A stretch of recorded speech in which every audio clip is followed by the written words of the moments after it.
cukup memprihatinkan karena dia hanya jualan tahu. Ya. Di pinggir jalan. Di pinggir jalan ya. Pinggir jalan. Tahu harganya berapa sih Mas? 500-an. Jualan yang remeh-temeh. Recehan. Kembali lagi dengan saya Toyos Jenggo di Toyos Podcast. Teman-teman, biasanya kan saya ngundang tamu itu dari kemarin sempat yang serutu, ada juga orang yang sukanya panjat gunung, terus penderes, pokoknya yang liar-liar, yang menantang maut lah ya gitu, para penyelam. Nah, kali ini agak sedikit berbeda. Saya kedatangan tamu Mas Joko. Beliau ini kakak kelas saya. Dulu dikenal karena dia juragan clothing dulu. Punya brand yang saya sampai lihat itu keren gitu ya. Tapi di pandemi ini cukup memprihatinkan karena dia hanya jualan tahu. Ya, tahu lah ya, you know tahu lah ya. Tahu harganya berapa sih Mas? 500-an. 500. Jualannya di mana? Pinggir jalan atau di mana? Di pinggir jalan. Di pinggir jalan ya. Pinggir jalan. Di pinggir jalan. Di jalan mana? Barangkali saya bisa mampir gitu. Alhamdulillah sudah ada dari Magelang sampai ke Jakarta. Di beberapa kota sudah ada tahu kita. Iya. Jadi bisa diulangi Mas dari mana tadi? Dari Magelang sampai ke Jakarta. Oke. Tetap ternyata bos teman-teman. Jadi maaf ya Mas. Perjalanannya berarti jauh banget ya Mas kalau mau beli tahunya jenengan ya. Dari Magelang sampai ke Jakarta. Jakarta ya. Betul Bu. Sehari mungkin nggak bisa habis ya kalau mau mampir ke tempatnya jenengan ya. Iya, betul. Oke. Ya. Berarti ada berapa outlet Mas? Alhamdulillah per hari ini 65 outlet per hari ini. Sekarang tanggal 30 Juni 2021 ya. Ya. Sudah 65 outlet. Padahal dimulainya kapan Mas ini Mas? Kita persis 1 Juli 1 Juli. 2020. Jadi sebenarnya besok kita baru mau 1 tahun. Pas mau 1 Pas tahun mau ya. 1 tahun besok kita. 1 tahun sudah membuka 65 outlet ya Mas ya. Kenapa nggak tempe aja Mas? Ya. Kenapa kok tahu gitu? Tempe kan buat kita laki-laki lebih familiar mungkin ya. Gitu. Ya kalau tahu itu kita lihat memang pertama kita semua udah sama-sama tahu lah bahwa Ya. tahu itu disukai banyak orang kan, semua umur, semua usia, dan bisa dibilang itu makanan setiap hari lah, hampir dikonsumsi setiap orang lah. Itu pertimbangan pertama. Pertimbangan kedua, waktu itu sebenarnya kita karena melihat memang ada kecenderungan tahu crispy ini juga lagi mulai tren. Nah, seperti itu. Jadi kita mulai masuk di momentum pasar yang insya Allah tepat. Seperti itu sih. Dengar nama sop tahu dulu itu udah, waduh ini ada yang ganjil nih dengan nama gitu kan. Karena setahu saya memang dari penamaan, dari brand apa gitu kan, pasti ada filosofi atau ceritanya. Mungkin bisa diceritakan Mas. Itu awalnya kami bertiga itu, para founder itu ya tadinya bingung juga mau ngasih nama, ada gara-gara tahu segala macam lah. Sampai akhirnya muncul mantep kita namanya di Sok Tahu. Pertimbangannya yang pertama kita kan segmennya di anak-anak muda sebenarnya ya. Tahu crispy ini kita bidik ke kaum milenial lah, istilahnya seperti itu. Terus jadi kita menggunakan kata yang dekat dengan mereka. Nah, akhirnya kita pilih Sok Tahu. Sebenarnya seperti itu. Kita mengalir aja sesuai apa keinginan kita waktu itu. Nah, itu emang tantangan kami bagaimana menciptakan produk yang biasa tapi bisa diterima oleh pasar itu sebagai produk yang tidak biasa gitu. Nah, salah satunya dengan penamaan itu kan, penamaannya Sok Tahu itu aja udah Sok rapi ya buat sok-sokan banget ya. Seperti itu. Terus Berikutnya kenapa kita memilih turun kasta? Nah ini juga saya coba mengajak para teman-teman pelaku UMKM, terutama yang pemula lah, yang masih belajar seperti saya. Ini ayo bareng-bareng kita jangan sepelekan uang receh. Memang Rp500, tapi kalau sehari kalinya 10.000, silakan dihitung. Saya ambil kalkulator aja Mas, 500 kali 10.000, ya kan udah kelihatan lah ya berapa ya. Nah, justru mindset ini Mas yang memotivasi saya. Jadi memang kalau dilihat dari sisi tadinya dari clothing, terus saya sekarang saat ini ya pindah ke tahu yang recehan 500 itu turun. Tapi kalau kita hitung dari sisi volume belum tentu juga. Kira-kira seperti itu. Ya semua ini alhamdulillah berawal dari justru ini berkah pandemi, termasuk saya mendapatkan berkah pandemi karena Sok Tahu ini berdiri nggak cuma saya sendirian, dengan sahabat-sahabat saya, Mas Emen Darmawan dan satunya lagi Mas Burhanuddin. Itu kami bertiga itu sama-sama waktu pandemi bangkrut usahanya. Bangkrut ya? Bangkrut. Nah, singkat cerita, akhirnya kami sepakat untuk buka tahu crispy. Kami bertiga ini betul-betul memulai sendiri. Jadi saya bagian belanja waktu itu ya ke pasar beli cabai, ke pabriknya motong tahu, keringat basah segala macam lah. Mas Eman dan Mawan bagian goreng, Mas Burhan juga goreng. Ketika sudah di outlet, saya bagian layani itu dari satu outlet di. Pertama buka di mana Mas itu? Pertama buka di wilayah Banjarnegara. Banjarnegara. Tepatnya di Perempatan Tapen di situ. Itu kami bertiga, alhamdulillah respon masyarakat bagus, pembelian meningkat terus. Akhirnya kita buka cabang kedua masih di wilayah Kabupaten Banjarnegara di Mandiraja tepatnya. Nah, alhamdulillah setelah itu banyak permintaan untuk kemitraan. Nah, dari sanalah kami mulai berkembang, alhamdulillah. Jadi sekali lagi ya ini bukan hanya kerja saya, tapi memang kerja tim. Alhamdulillah saya bersyukur punya super tim lah, Mas. Saya menyebutnya super tim. Mereka orang-orang luar biasa. Seperti itu. Nah, yang membedain apa Mas dari Sok Tahu ini?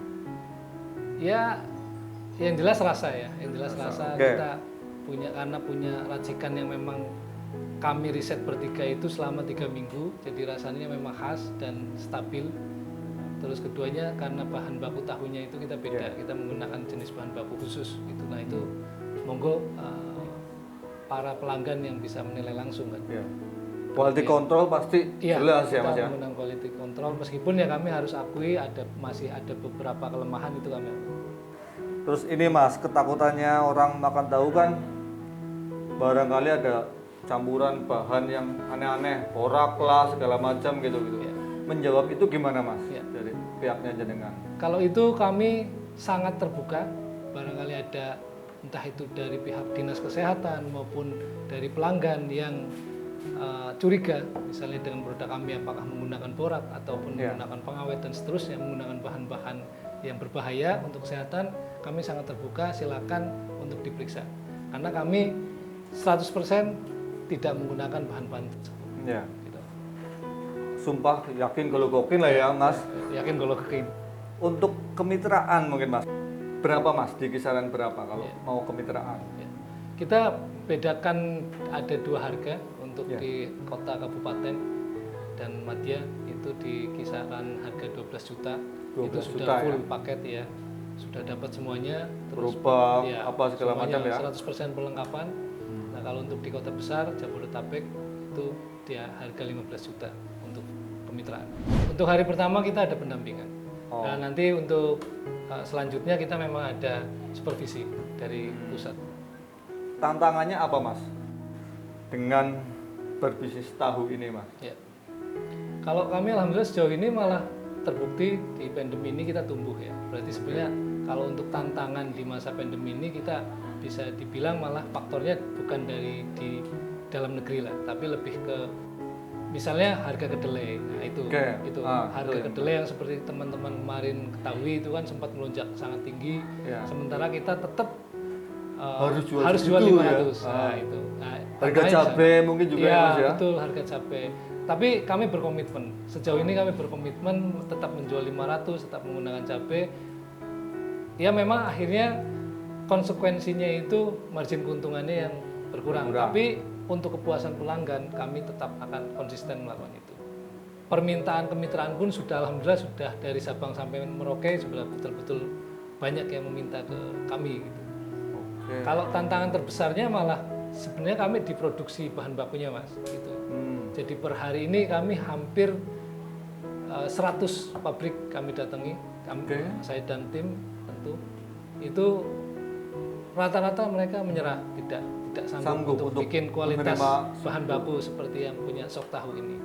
Ya selain kita bangun tim, terus kita juga bangun sistem, kita juga manfaatkan infrastruktur yang sudah ada. Contoh jalur bus itu kan sebenarnya setiap hari berangkat mereka. Nah itu yang kita pergunakan. Makanya kenapa meskipun tahunya dari Banjarnegara tapi bisa terkirim ke Jakarta setiap hari dan masih fresh. Ya seperti itu. Jadi ini juga saya coba untuk mengajak teman-teman para pelaku UMKM untuk ayo berani berkembang, berani terus membuka cabang-cabang karena sebenarnya selalu ada jalan dan itu ternyata murah kok. Ternyata murah untuk kita kirim bahan baku ke Jakarta itu. Pokoknya yang penting kita datang dulu ngobrol sama PO busnya atau sama supir busnya, nanti terjadi tawar-menawar dan ternyata setelah dihitung masuk. Gitu. Ada berapa varian mas kalau di tahunya sendiri? Sejauh ini baru tahu crispy, tapi tentu kita arahnya nanti akan ada pengembangan produk. Tapi itu mungkin ke depan ya mas. Next step ya mas ya. Sebenarnya banyak kayak pelanggan meminta untuk mas tahu mentahnya mas. Terus keripik tahu dan seterusnya, tapi itu kan kita terima sebagai masukan saja. Sejauh ini masih tahu crispy. Sekarang aja udah kewalahan ya mas, sudah seperti itu kira-kira. Kaya raya ya. Amin ya Allah. Biasanya katanya kan itu mas, filosofinya kan belum kaya kalau belum nambah istri. Oh gitu. Enggak ya mas ya. Itu berlaku untuk kameramen aja. Oh iya mas. betul. Melengkapi informasi buat yang mungkin nantinya tertarik dengan franchise atau kerjasama dengan jenengan, ada syarat-syarat tertentu nggak mas? Ya yang penting sih syaratnya harus pertama mindsetnya ya harus siap rugi lah, karena kita kan nggak tahu juga rezeki gitu kan. Nah setelah mindset itu ya syarat berikutnya ya siap mengikuti SOP yang sudah kita tentukan, tentu standarisasi kualitas, standarisasi pelayanan, ya kira-kira seperti itu aja sih.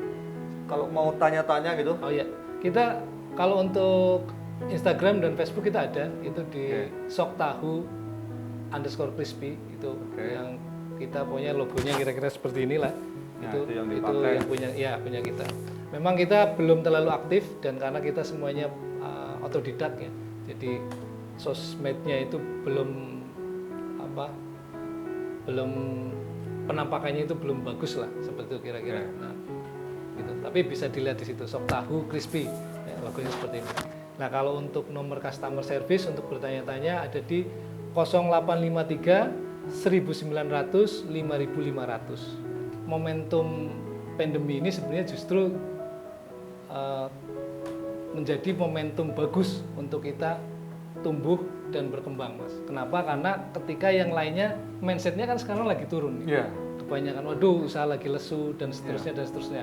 Bagus, berarti kita persaingannya sedikit. Maksudnya yaitu secara mindset orang lagi ke bawah, kita mindsetnya naik. Nah, ketika mindset itu kita sudah tumbuh, nanti insya Allah ada jalan, selalu ada jalan.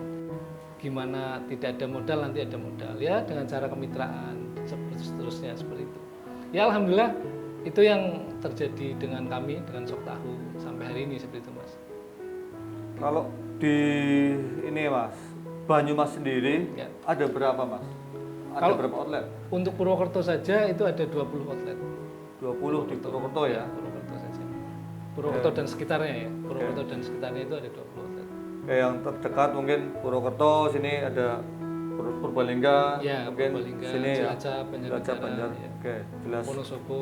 Jalur itu pasti sudah penuh ya mas ya? Menggunakan sistem rayap lah mas, sambung-sambung seperti itu. Bisnis itu kan harus dimulai dari langkah kecil, ya mas ya. Langkah kecilnya mungkin ya, kayak sekarang mungkin saya sendiri mas mencoba kayak gini, nah di jenengan pun sama. Nah mungkin sepakat nggak mas kalau hal-hal yang remeh terkadang sekarang itu orang malah justru bisa lebih gitu Ya. untuk melakukan hal-hal yang malah nantinya menjadi luar biasa gitu. Ya. Menurut Jalan gimana gitu? Ya. Kalau saya termasuk yang sepakat bahwa hal-hal yang remeh yang kadang tidak dipandang oleh orang banyak itu bisa jadi peluang, saya sepakat. Selama kita melakukannya maksimal. Kalau Ya. menurut saya itu. Jadi malah kuncinya sebenarnya bukan penilaian orang lain, Ya. tapi apa yang kita lakukan, apakah kita sudah maksimal belum melakukannya. Kalau melakukannya maksimal ya meskipun itu tadinya hal remeh bisa jadi sesuatu yang ternyata tidak remeh. Nah, apalagi orang Indonesia baik-baik, semua orang Indonesia kan baik insya Allah. Itu gampang kalau mereka sudah dapat produk yang bagus, Ya. pelayanan yang keren, harganya terjangkau, insya Allah mereka kembali lagi. Mereka jadi dari tadinya cuma pembeli, mereka jadi pelanggan dan seterusnya seperti itu. Nah, kebanyakan mitra kami itu tadinya pelanggan mas, gitu. Membeli ya, Iya, cuma pembeli doang pembeli, ya. jadi pelanggan, nah terus mereka malah memilih menjadi mitra karena Iya. itu tadi kualitas pelayanan. Closing statement mungkin Mas sebelum kita tutup acaranya gitu. Oke, ya terima kasih. Ya saya sih cuma mau ngucapin pertama ke ibu, terus ke bapak saya, terus ke kakak, ke istri, ke adik-adik saya semuanya, terus ke anak-anak saya yang hebat. Terima kasih juga ke partner Mas Eman Darmawan yang top, ke Mas Burhanuddin yang top. Terima kasih ke semua mitra di seluruh Indonesia, mitra Sok Tahu yang paling tahu, ngapain aja tahu. Terima kasih ke pelanggan Sok Tahu. Nah, terima kasih lah atas dukungan yang dilakukan sampai sejauh ini. Paling itu sih. Tahu-tahu ini sudah waktunya kita tutup dan sampai ketemu lagi di ketahu-tahuan berikutnya.